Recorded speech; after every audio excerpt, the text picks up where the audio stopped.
ఇక విహారిని వారసుడి కోసం పూజలు చేయమని యమున చెప్పడంతో విహారి కష్టమైనా సరే శివుడికి అభిషేకం చేస్తాడు.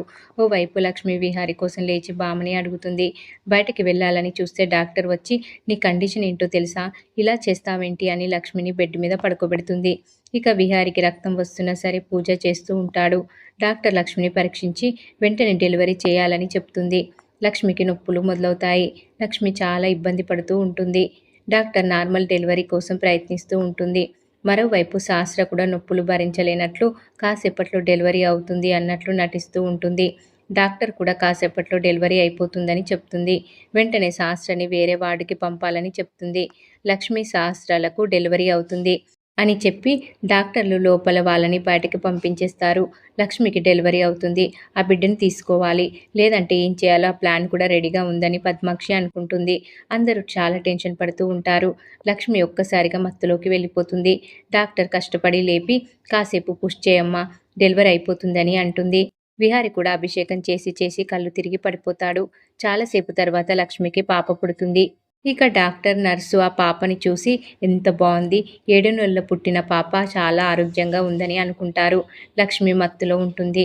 లక్ష్మి లేచేసరికి బిడ్డని చూపించాలి, క్లీన్ చేసి తీసుకురమ్మని డాక్టర్ నర్సుతో చెప్తుంది. నర్సు పాపను తీసుకెళ్తుంది. ఇక పద్మాక్షి డాక్టర్ లక్ష్మి బిడ్డను తీసుకురమ్మని నర్సుకు చెప్పడంతో నర్సు వెళ్ళి లక్ష్మి ఉయ్యాల్లో ఉన్న లక్ష్మి బిడ్డని తీసుకొని పద్మాక్షి దగ్గరికి వచ్చి పాపని పద్మాక్షికి ఇచ్చేస్తుంది.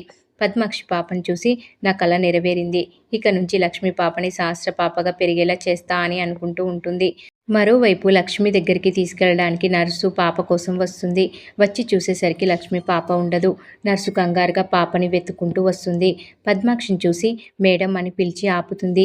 ఈ పాప అని అంటే నా మనమరాలే అని పద్మాక్షి అంటుంది. నర్సు పాప చేతికి ఉన్న బ్యాండ్ చూసి అందులో శాస్త్ర పేరు ఉండటంతో సారీ చెప్పి వెళ్ళిపోతుంది. ఇక డాక్టర్ లక్ష్మి దగ్గరికి వచ్చి పాపని చూసి పాప ఏది అని అంటుంది. పాపని క్లీన్ చేసి ఉయ్యాల్లో వేసా, తిరిగి వచ్చి చూసేసరికి పాప మిస్ అయ్యిందని నర్సు అంటుంది. డాక్టర్ షాక్ అయిపోతుంది. సీసీటీవీ ఫుటేజ్ చూద్దామని అంటే నేను ఇప్పటికే చూసా, నిన్నటి నుంచి సీసీటీవీ ఫుటేజ్ పనిచేయడం లేదు అని అంటుంది నర్సు. ఈ విషయం తెలిస్తే మన ఇద్దరి పని అయిపోతుందని డాక్టర్ అంటుంది. ఇక సిరి బామ్మ అడిగితే ఏం చెప్తామని అనుకుంటూ ఉంటారు. ఇంతలో లక్ష్మికి మళ్ళీ నొప్పులు వస్తాయి. మళ్ళీ నొప్పులు వస్తున్నాయంటే తనకి ట్విన్స్ అనుకుంటా, అందుకే మళ్ళీ నొప్పులు వస్తున్నాయి అని డాక్టర్ అంటుంది. దీంతో ఈరోజు ఎపిసోడ్ కంప్లీట్ అవుతుంది. లక్ష్మి బిడ్డను పద్మాక్షి తీసుకుపోవడం, లక్ష్మికి మళ్ళీ నొప్పులు రావడం చూస్తే ఈసారి లక్ష్మికి బాబు పుట్టేలా అనిపిస్తుంది. తర్వాత ఎపిసోడ్లో ఏం జరగనుంది అనేది రాబోయే ఎపిసోడ్లో తెలుసుకుందాం. ఈ వీడియో కనుక మీకు నచ్చినట్లయితే లైక్ చేయండి, షేర్ చేయండి, సబ్స్క్రైబ్ చేయడం మాత్రం మర్చిపోకండి. Please subscribe.